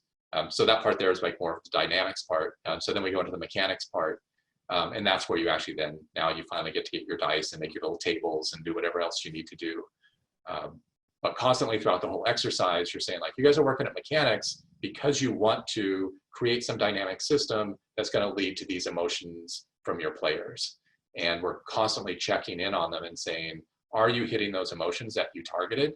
If not, you're going in the wrong direction. Right. So that would be like just a kind of the real world example of a game that we would play to teach MDA. So it's kind of like you're making a game to learn about a concept about gaming. Right. And then this whole exercise takes place over a few hours or the whole day or? That's about a 3 to 4 hour exercise. Okay. Oh, that's great. Well, that's awesome. So let me pull up a few questions here from our audience members. So the first question I have here is from Aaron. He says, hello, Stone. He says, fellow game designer educator here, what do you think that most courses get wrong in their approach? I can't answer that because I've only taken one course, which is, the ones I work in. So we get everything right, of course. I know the things that I did wrong. And so maybe other courses are doing some things that I incorrectly did in the beginning. One of them was that when I very first started, it was more like Iron Chef game design class. where I would just bring in a box full of pieces and be like, here's some cool pieces, make games out of these things. And you end up with very unfocused activity. Like they're still making games, but it's just not really teaching a lesson. So it can still be super engaging and super fun, but there's not really like kind of that takeaway at the end. So that would be one thing I would just kind of watch out for, is kind of the anything goes. And real game design in the real world is all about constraints, like money, the team, like just everything is like forcing you not to do things. And so putting more and more constraints on the students over time actually made the class a lot tighter. I could really just focus them on the thing I wanted them to think about and not get them distracted by all these other things. Right. That's great. Yeah, absolutely. It's funny when you say make a game about anything, and then everybody just kind of goes, and then you say, all right, now make what's a game about pirates? And they're like, oh, well, they have, very quickly the ideas come, right? Because it's so much easier to work from that narrow. I always say there's nothing wrong with having a box. You can think outside the box, but you should work inside the box, right? Yeah. Like one of the very first exercises we do in the first week is just about goals and the importance of goals. And so the game is basically, you have a table with some poker chips and you're just trying to flick poker chips into other poker chips and knock them into each other. And the goal is to get a certain amount of points. But then we're like, change the goal. Like try to knock the most off the table, try to catch them before they fall on the floor. You only have 3 minutes to try to knock as many off the table as possible. And so through the course of that exercise, we don't change really any of the base rules about like how you actually stand and launch chips onto the table. But the goal, changing it, creates completely different emotions in the players. Sometimes it's very strategic, sometimes it's like goofy, sometimes it's really athletic. And so they see this like, oh, the game, we're not actually doing any game design. We're just doing goal design in this exercise. And so that helps like focus just on that one point, that one aspect of the game. And so all my workshops all tend to have that similar thing where I give them the whole game. It's basically done, except there's one small wedge that they can shift, but they can't touch anything else. And then that way I know they're super focused on what I'm trying to teach them. Yeah, I really love that system, because then it gets them to really do a deep dive onto those types of systems. And then hopefully, I assume that over the course of the course, they're then coming back and referencing that in context, even though they're working on a different problem. They're going, oh, well, we realize that the goal is this, but now we're concentrating on the drama or the randomness or whatever. Yeah, and it all builds. Eventually, they all have a final project, and it's got to be a board game or a card game.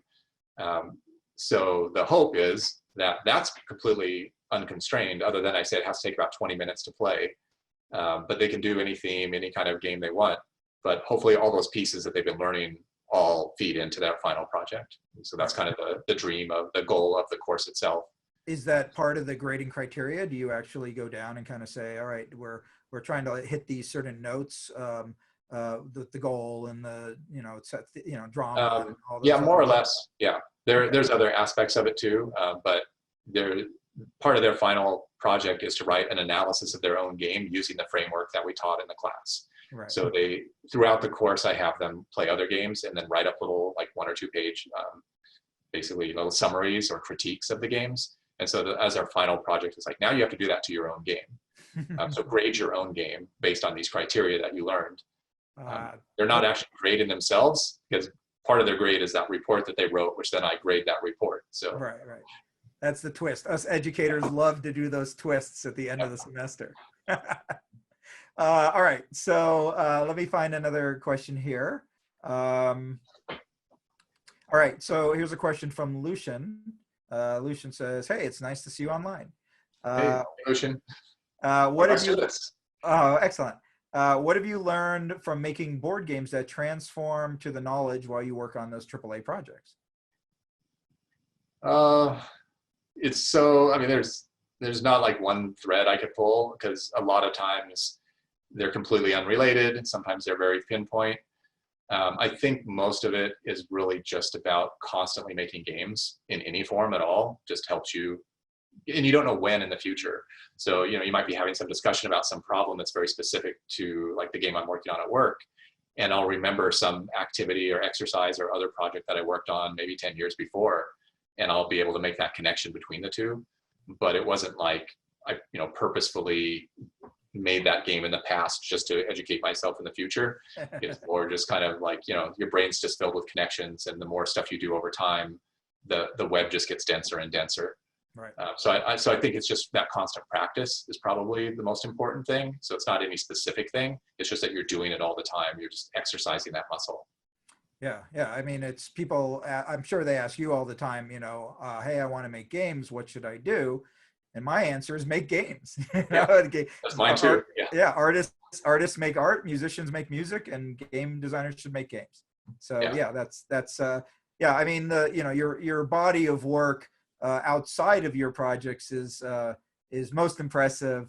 And so I'm sure you're learning a lot of great things that, we don't even know about. I'm sure there are games, I'm sure just like any other game designer, you have a stack of designs that you're like, well, that didn't quite work out. I'll just push that over here. Those aren't even the ones I show pictures of. Yeah. I mean, and the great thing is like, even just today at work, there's like new things that I learned. It's like, oh yeah, that's like a new way of thinking about things. And that pretty much happens almost every day.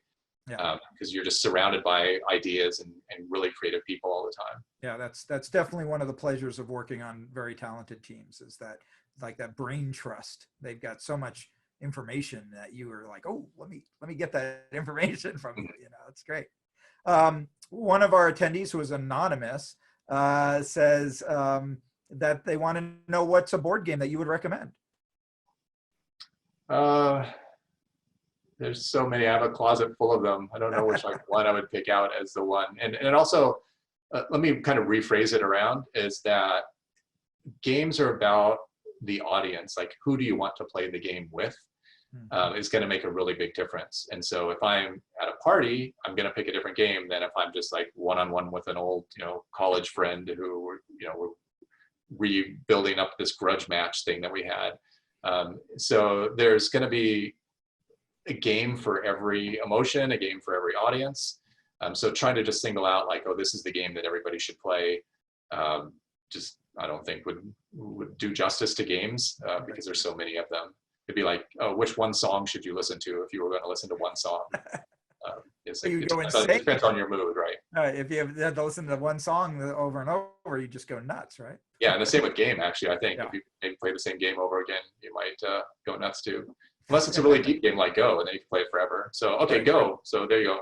All right, there you go. Go play Go. All right, Scott, another Scott wants to know, have you found any sort of shortcut to get a team and your higher ups to buy off on a project? Because they usually need to go through all of the learning of the game design process to understand everything and feel ownership. Is there a way to kind of fast track this? Is there a faster process to allow them to be on the project? Scott puts it. Yeah. So the unfortunate true answer to that in the industry is you make a sequel. Yeah. Then it's like, yep, guess what? We're going to make another Call of Duty. We're going to make another Madden. We're going to make another FIFA. Like, those games are just going to instantly be approved. And in fact, they're going to be approved before you even suggest that they should be a game. So that's the common, I mean, that's why there's so many sequels in the world. It's because they're fairly risk-free for a company to spend tens of millions, or in some cases $100 million on. When you're trying to do something brand new that you've never done before, I think that's you got to kind of pull out all the stops there. But in the beginning, no company is going to want to invest a lot of resources and talent onto a project that they don't even know what it is. So you're always going to be starting out with a very small team, and how fast you can kind of build up the vision of the game, whether that's through concept art or a little Unity mock-up or paper prototype, whatever you can do just to get the ideas out in front of people is going to be critical. And then there's just a question of speed too. It's like, how long do you really have? Like, do you only have a week? Do you have like 6 months? Do you have a year? It's going to really change around the nature of what scoping you're going to do for yourself. Like, how much time do you really have before your company pulls the plug on it and says, we're losing money and we don't think we're ever going to get it back again. Yeah. Oh, so I have a side question related to that, which is of these, paper prototypes and things like that you make to help you understand these projects that you're working on at work. How many of them do you find yourself making in like a year? I mean, not that you need a set number, but like what are kind of your averages? There's not an average. Like some of them can be very quick, Yeah. and some of them can take a couple years Okay. before you realize it's like, yeah, the time's just not right. The market opportunity passed us by. Like I said, there's 100 reasons to cancel a project, and very few to keep it going. Right. And if it's just, you and your buddies and you're self-funded and you can just sit in a room together and just kind of do whatever you want, that's great. It's just my career has never been that. It's like, the companies I've worked at, Blizzard, EA, and Riot, are just really big companies with a lot of processes and procedures. And so it's not just kind of like, do whatever you want. It's like, there's got to be a really strong marketing sales reason to do anything. And so just put you in a different frame of mind about how you're spending your company's money. And that's what I was saying earlier. It's like you want to fail fast because you don't want to keep failing slowly. Like that's the worst state to be in. Right.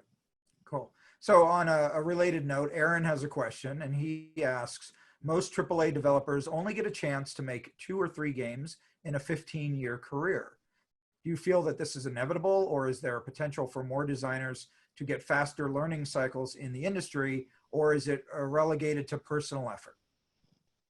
I mean, I can only speak for myself. So I've been on more projects than that in a longer period of time. So it can be done. And I know other people in the industry also, but I also know people who can't even really get one game out the door and then they just give up, they quit.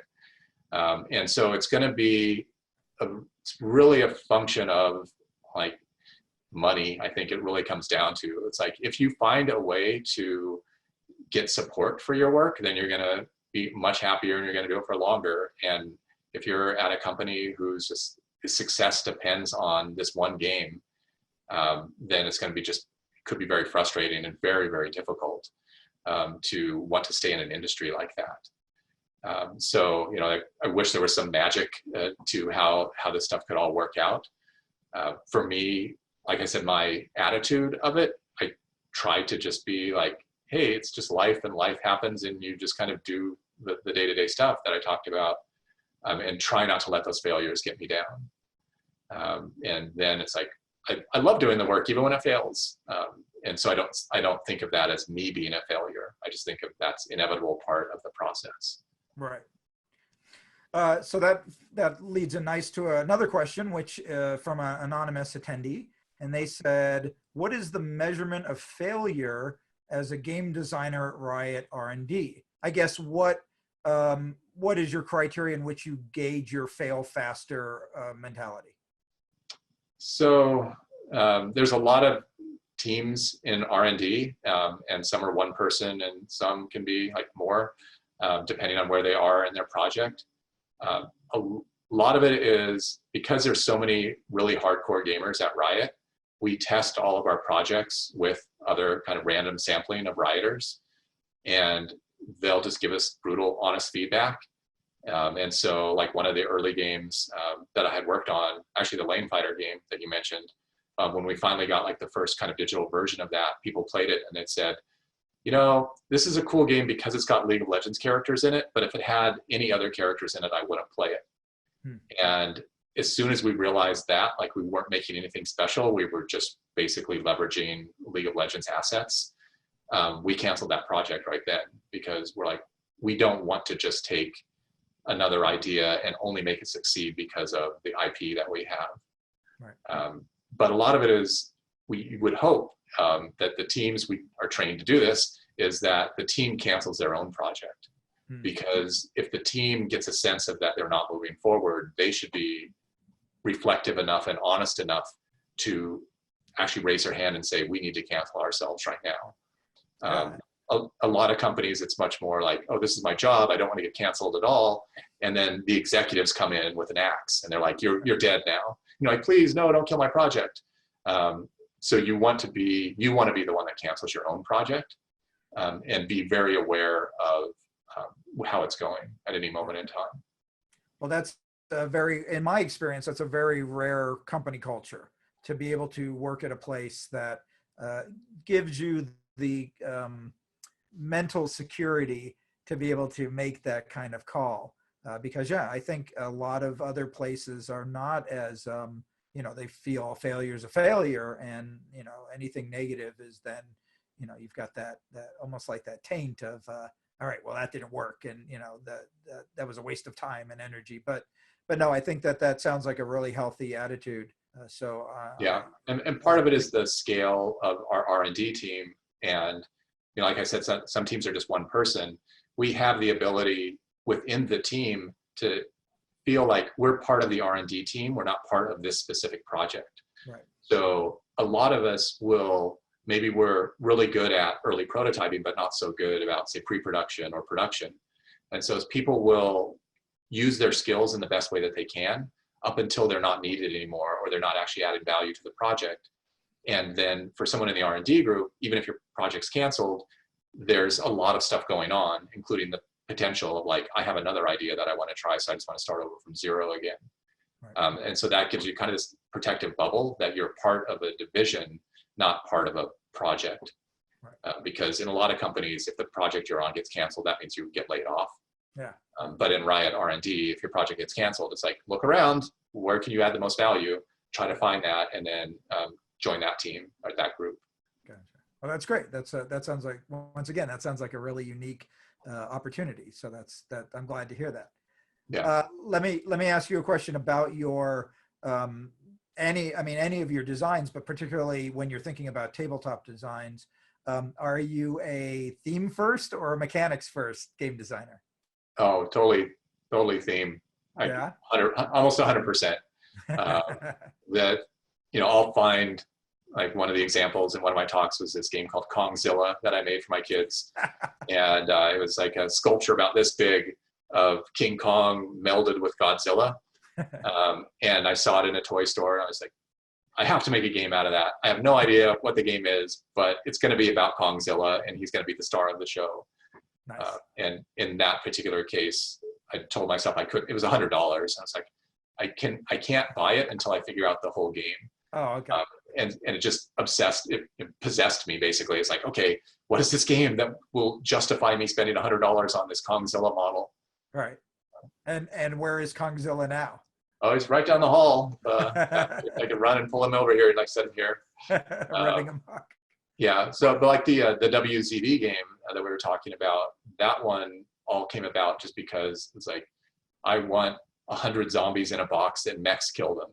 And so what is that game? I have no idea, right. But I know it's got 100 zombies in it. And so that's... And according to your talk, you over-ordered. I kind of like drained the market for that type of zombie figures. So they started going on eBay now, for $50. When I was buying them, they were only like $5 a pack, but I got as many as I could. And then they got harder and harder to find as time went on. Yeah. You got to be careful of that, right? You'll run out of all those good resources to make your game.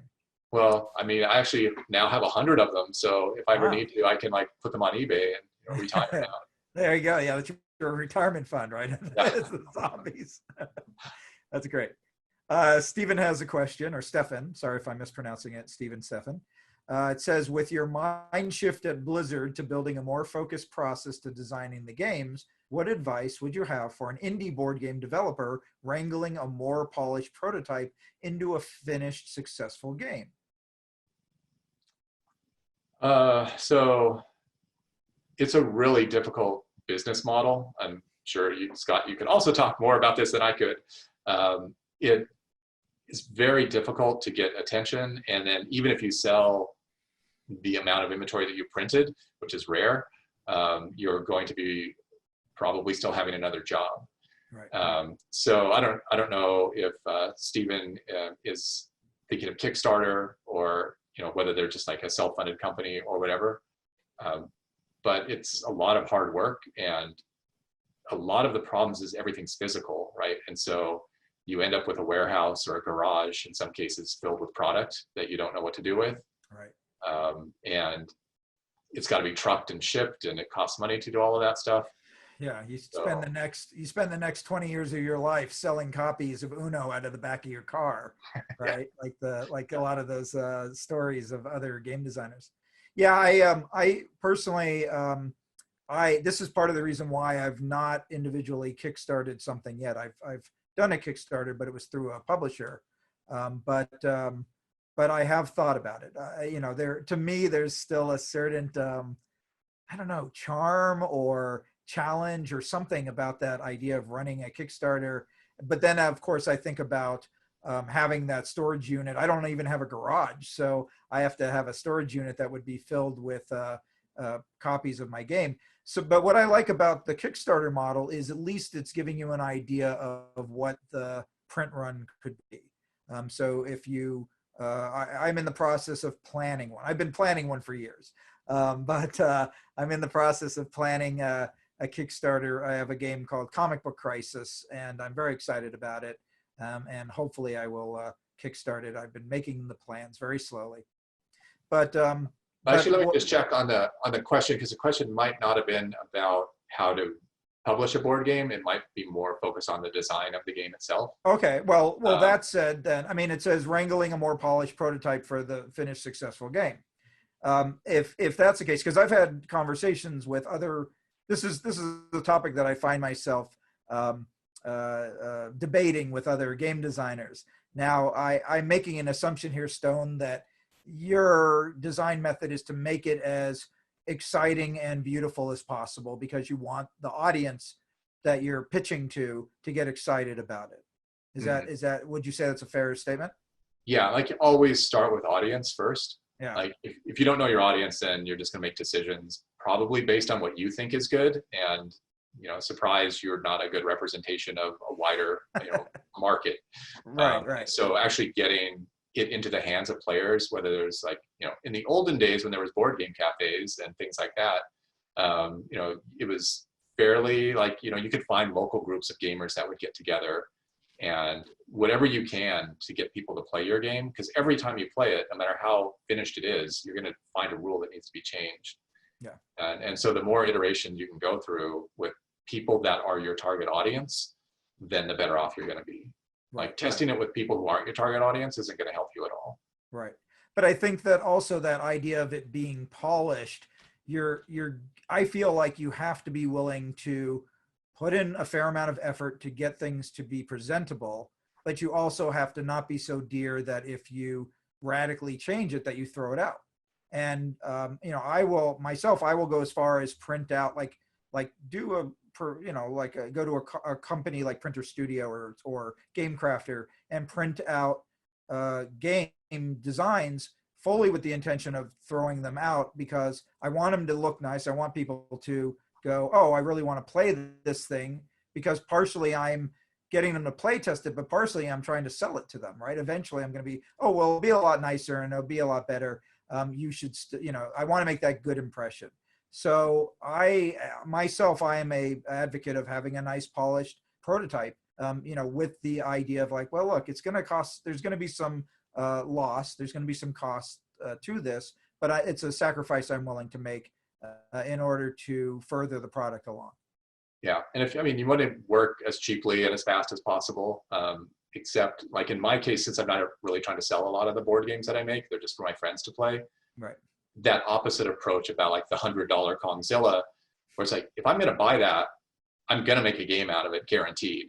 Right? Right. So right. It actually puts me in a different state. Like if I have 100 zombies, I'm going to figure out how to make a game with 100 zombies. There's got to be something in there. And it's kind of like, well, if you can't make a game out of 100 zombies, then you're a terrible game designer, right? Any game designer worth their salt should be able to come up with a game with a box of 100 zombies in front of them. Yeah, absolutely. And so, but that's a case of like the pieces themselves are like the star of the show. It's like, no matter what, there's going to have 100 zombies in this game. And I'm going to have to figure out the game that justifies gets the stage to put all those pieces on. Right. And it's like I said, it's a very theme first approach to it. But actually, I like the constraints that it forces on me. It's a really hard constraint, and it's a very expensive constraint that you've set yourself up with to lock yourself into. But it completely doesn't make sense for if you're trying to mass produce games. Like it kind of not with $100 Kongzillas in in right? Yeah. That's to be a big box too. I saw that. Yeah. That Kongzilla looks huge. Aaron has a question. Do you have any books that have come out in the past 2 years that you think are essential reads for game designers? I really like Tracy Fullerton's game design workshop. She just came out with a new edition recently. That's one of my favorites. I don't read a lot of them. A lot of the curriculum that I've built up is just be cut through iteration with the class itself. So it doesn't come from me reading books and then translating things over into exercises. It's much more organic. A lot of the books that I do read tend not to be about game design, but will be about other forms of design. So I love, like, just say books about fashion design or automotive design or any kind of product design.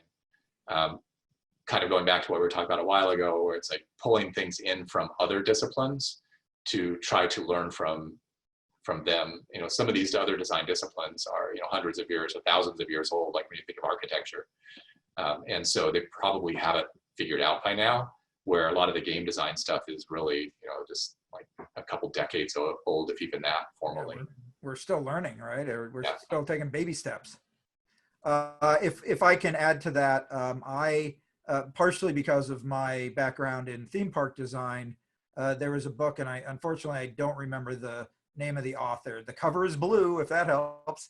But there's a really great book about theme park design, and it gets into the, like, ridiculously nitty-gritty detail of all aspects of theme park.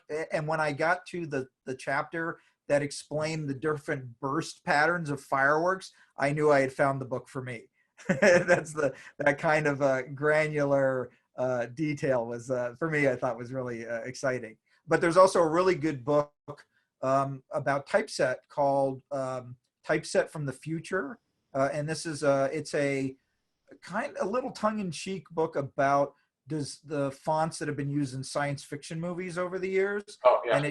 And it shows that, like, Euro style bold is like the core font of every science fiction movie you've ever seen, and it just keeps going through this iteration of, like, all right, now here's where they cut the edges off, and here's where they made them pointy, and here's where they put a laser beam through it, and I found that book fascinating, and it's also gorgeously laid out. It's a really good one. Does it have a blue cover also? But yeah, it also has a blue cover. All I read are books with blue covers. That seems to be where my taste is right nowadays. All right, we have another question from Justin, and he says, what do you look for in a fellow designer if you were trying to hire them? How would someone showcase that they were a great designer and that you'd be a great addition to their teams? What are you looking for when you are looking at applicants?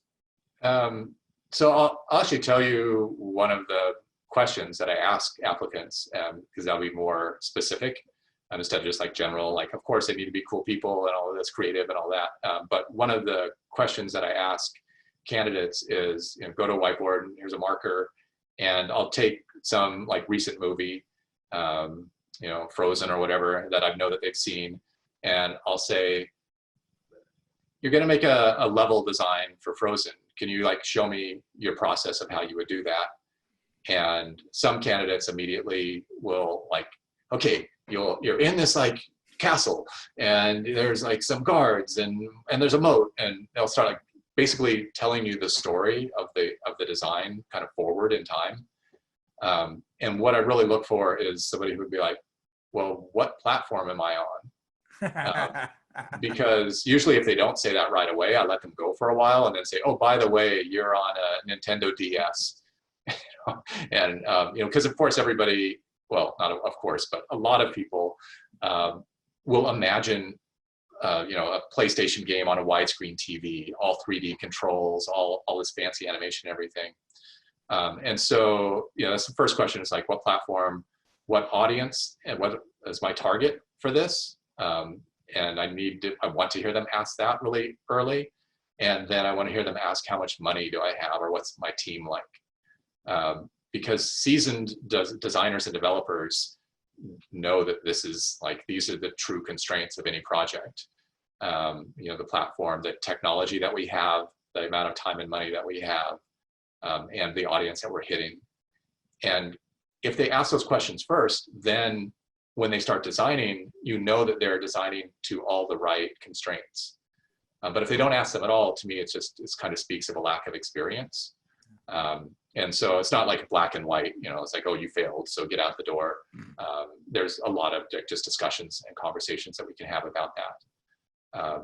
But that's really what I'm looking for in a designer, is someone who asks for information before they just like jump into the problem, and then can, once they get the information, understand how to work within those constraints that they're given. I think if you really want to crush those applicants, you can say, oh, by the way, you're designing an ARG. Yeah. After they're describing the beauty of the castle. Or maybe an 80s arcade game. Right, yeah, exactly. A stand-up cabinet game or something. Yeah. Awesome. Well, that's great. That's some great advice. Jose wants to know, what is the hardest part of being a game designer? It's all like so much fun. There's no hard parts that I can think of right off. So early on, when I was very first starting, and you're really like, you love your ideas, everything that I come up with is like, of course, perfect. And when it gets canceled or cut for whatever reason, there's this feeling of rejection that you get, like, oh, you're killing me, not my idea. And so being able to kind of get over that, and a lot of it is just, it happens so much that you realize it's like you can't work in the industry if you're going to have that attitude. So that, I think, can be like the hard part. The other really difficult part is the industry, by and large, is really unstable for the majority of the companies. Like, so the companies I've had the fortune to work at have all been fairly stable companies, right? Big companies. But for every, one EA or one Blizzard, there's thousands of small game companies that are popping up and dying all over the place. And that, is going to cause a lot of heartache in people's lives. So like I said, I've had the fortune not to have been in those companies, but at the same time, even at really big companies, like when Blizzard said, we're going to shut down the office, right? Like, that's not my decision. And it's affecting my life now. So, no real advice here. It's just more of kind of like a warning about, hey, these are the things that are going to cause you a lot of misery if you're not prepared for them. I have a question, which is, you were talking a little bit earlier about your iterative process and creating these prototypes and failing fast. But when do you feel like you're at a point where you've kind of made too much? Or like, what are some of the signs that you look for in this process that kind of key you into, we've kind of overdone it, or we've gone too far, we've spent too much time kind of spinning wheels? And I'm not even talking about like player reaction, like that great example you gave about Lane Fighter, where you said, hey, we're just making a game with characters. But is there some sort of warning signs that you look for as a designer that kind of tip you off to go, maybe we should just kill this? So some of it's just going to be team like friction about, like, if you get like a civil war on your team where half the people want to do one thing and half the people want to do another thing, then you're just in trouble. There's a lot of examples, unfortunately, I can't talk about, where the team, some people thought they were making this style of game and other people thought they were making this style of game, and they didn't even realize it until, like, we're ready to build this like whole thing and do this pitch, and here's the presentation we're going to give, and people in the team are like, what? I'm not making that game, am I? And so those are, that's going to be like a really strong warning that if your team isn't even aligned with what your vision is, or what the team needs to have a shared vision. It's not like one person telling the team what everybody should do. Because as soon as you get people who disagree, if the team is big enough, then you're going to get little factions, you're going to get back talking and politics and all this other stuff. So you want to watch out for that. That tends to come later in a project. Really early on, when it's just a few people, communication is a lot tighter, so you don't tend to have those. But you will end up in situations where it's just like, it's time to stop. We're just not making progress here. Another really common case is a competitor comes in and just out of nowhere starts doing the thing that you thought you were going to do. And it's already in the market and it's already super successful. And you're like, oops, we were just too late. Like, why do we want to chase after this? Right.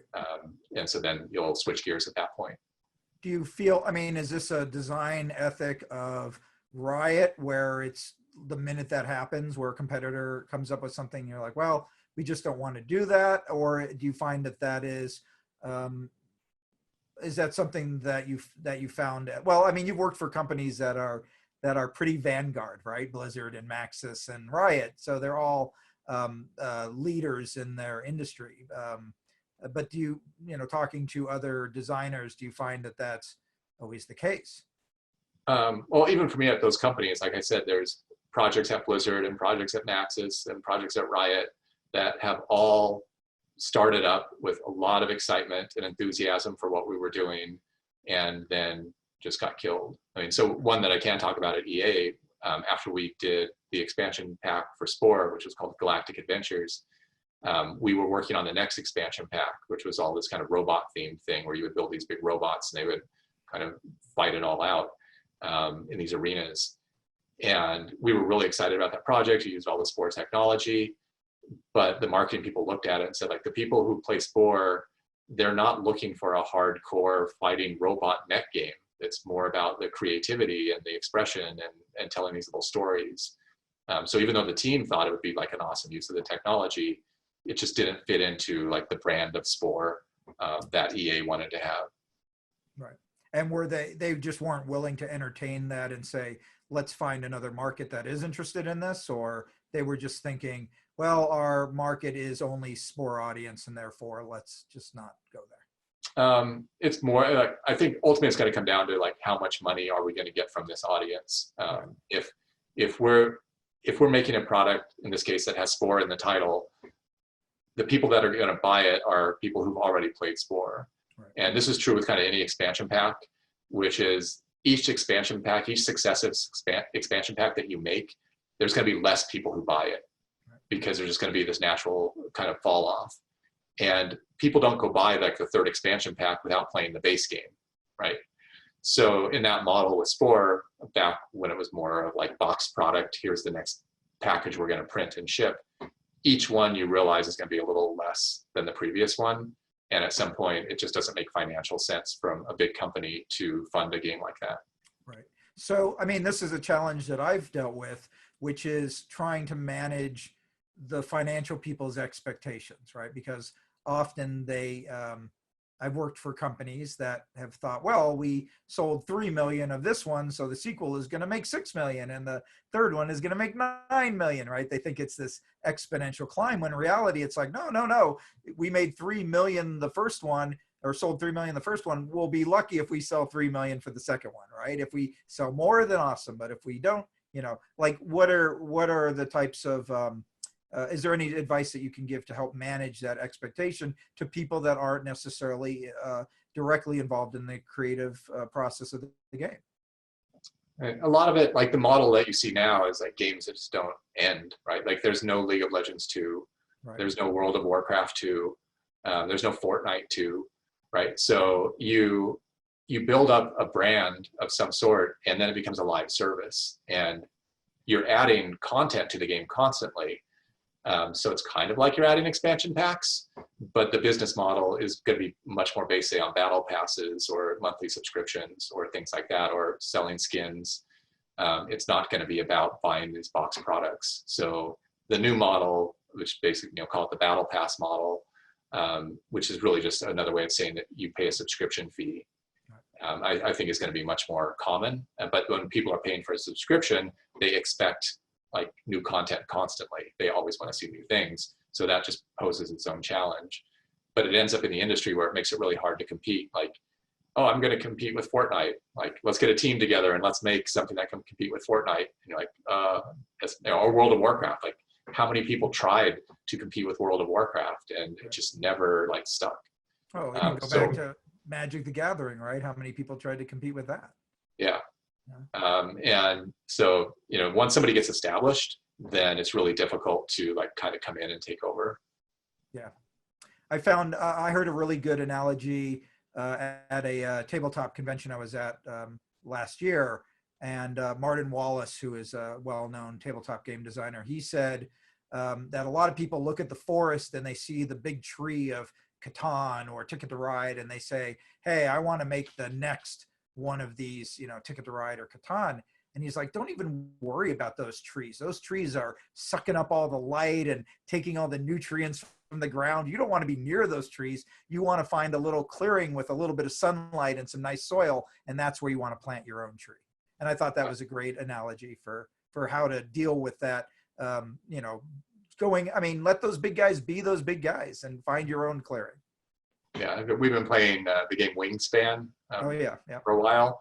And to me, that had that kind of breath of fresh air feeling to it. Like after so many different games about like battling spaceships and robots and soldiers and like just fighting, killing over and over, conquest. It's like, oh, you can just like have birds that like make the bird sanctuary. This could be a game. Yeah, exactly. And it was such a like this breath of fresh air. And you know, my wife, who normally would never play any of the kind of bloodthirsty competitive games, she loves Wingspan, and she loses a lot, but she doesn't care because she just like, I just like to look at the birds. Right. They want to just live in that world. Yeah. Well, let me ask you a question, because this is a question I asked Will Wright many years ago, because he was giving a talk about The Sims, and he said, oh, I'm inspired by Japanese garden design and biology and urban planning and all that. And my question was, well, Will, though, what if you love like Star Wars and comic books and action movies? You know, what do you do? You know, what if your heart is still in that same junk that everybody else is making? Oh, so now I'm supposed to answer that question for you? Well, since Will isn't here, I figured I'd get the next best thing, right? I mean, I'm in that same space, right? Like I grew up with Star Wars and Star Trek and like all of that stuff too. So I love that. I mean, I make more than my fair share of games about magic and robots. And so I find that like an area for me that just I personally love. But as a designer, I've been really trying not to make those games just because I wanted to stretch and grow. Like for instance, with Simcity, when I was first asked to be the lead designer on Simcity, I said no, that like, it sounds interesting, but it's not my kind of game. Like I want to do these other kind of games, and Simcity isn't really, and I don't have a lot of experience with making a game of that type. And that was kind of like first reaction. And then second reaction is like, oh, of course you should do this because you're going to grow. Right. Like you're going to understand the world in a way you never did before you started working on this game. And so trying to find games and ideas about things that I'm not like super fanboy about, it's just like, oh, what is this other thing? That's going to force me to learn it and research it and understand it. And then maybe at the end of it all, like, hey, now I have a new thing that I'm a fan about, urban planning. Who would have thought? And the traffic patterns, and, you know, my manhole covers of the, you know, where they are on the streets and all this other stuff. Right. So as a way of just like kind of growing myself constantly, I'm trying to always like break the patterns that I've fallen into that are really easy to fall into because, hey, they're just who I am. Of course, I want to make a game about spaceships. Awesome. Well, that's great. Thank you. Thank you for answering what Will Wright did not answer for me. All right, my last question. This has been fantastic, by the way, Stone. Thank you so very much. It was. Oh, you're welcome. It's been a real pleasure. Really fun. Good. I'm glad. Not too painful, I hope. No. Good. So my last question is, what is next for Stone Librande? I've been working on this game for my kids, which is called Battle Lines, which you can kind of see here, which I tried to figure out how to make this postcard game, a play-by-mail game. And this is the third series of this game. I actually started it way back when, but this is the third iteration of it. And these cards have just been sitting on my desk. My kids mailed these to me, and I have to make the new turn and send them out. So like my immediate what's next is to finish these cards for them, get them next turn out. But I haven't had any time because of the stuff we talked about earlier with the class and the online and all of that. So I'm actually really looking forward to this weekend, just sitting in front of Adobe Illustrator and like making little fun game cards. So that's the short-term answer. The long-term answer is really a whole bunch of short-term things hooked together. Like I'm just going to keep on making little games.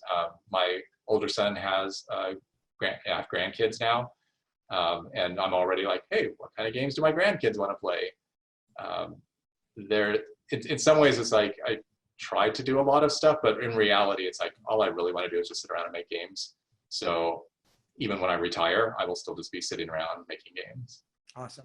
That's great. Well, I look forward to seeing what all those games are as we if we retire, right? That's I guess that's really the real question, I guess. But well, thank you so very much for spending some time with us and sharing your history and sharing your knowledge. And if any of you in the audience want to experience more Sto Librande wisdom, go to stonetronics.com. Check out all his great lectures and game designs, and you're on YouTube. There's videos of you from GDCs. Any other things that you want to plug? I guess a real quick plug to a board game that just came out recently that I did called Alakazam. Oh, yeah, Alakazam, yeah, awesome. And so this was another game that I made for my kids that they would play in the back seat of the car, and I found a publisher for it, Chronicle Books, and they were able to make a copy of it. So quick plug there at the very end. Sorry for the advertisement. Hopefully I don't get in trouble for that. No, not at all. We welcome plugs here at on this program. And remember, if you like this and you want to attend more of these, please join our meetup group. That is the New York Game Mentors group, and follow us at New York Film Academy. And come back in a couple of weeks. We're going to be doing that pitch workshop, and that should be a lot of fun. So I'm looking forward to seeing all of you there. Thank you very much, everybody. Please stay safe, stay healthy, and we will see you all real soon. All right. Thank you, Scott.